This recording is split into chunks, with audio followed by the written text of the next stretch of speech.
There is a strange paradox in modern life. The more we understand the world, the harder it becomes to feel connected to it. Intelligence was supposed to set us free. And yet, for many people, it becomes a quiet kind of isolation. Tonight, we are not here to fix loneliness. We are here to understand why it follows intelligence so often. You might listen alone, with only the night around you. And that is exactly the right moment for these thoughts. Intelligent people do not usually feel lonely in obvious ways. They are surrounded by others, conversations happen, messages are exchanged. And still, something feels misaligned. It is the feeling of speaking a language no one else seems to hear. Not because others are incapable, but because depth is rarely invited in everyday life. Over time, many intelligent people learn something painful. It is easier to stay quiet than to explain yourself again.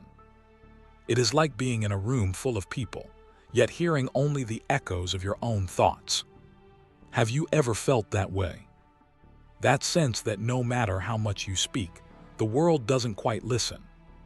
Somehow, that quiet separation becomes familiar.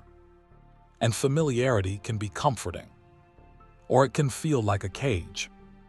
Intelligence does more than analyze the world. It analyzes itself. Thoughts loop, motives are questioned, conversations replay long after they end. While others move on, the intelligent mind stays behind, asking what it all really means. Awareness becomes a double-edged sword. You see patterns, you see contradictions.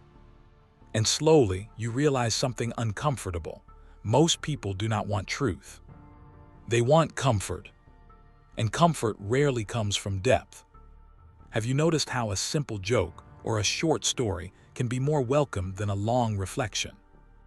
Yet reflection is what the mind craves, even when it isolates. Many intelligent people learn to adapt. They simplify themselves. They become easy to be around. Humor replaces honesty. Small talk replaces curiosity. And slowly a mask forms. The mask is not inherently bad. It allows survival. It makes life smoother.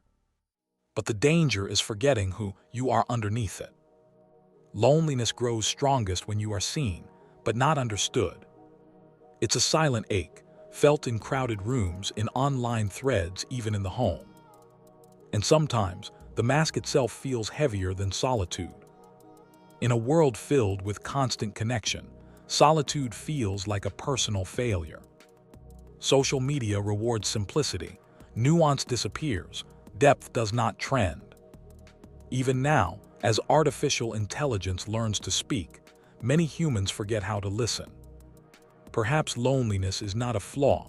Perhaps it is a signal. A reminder that your mind was never meant to shrink itself to fit the noise.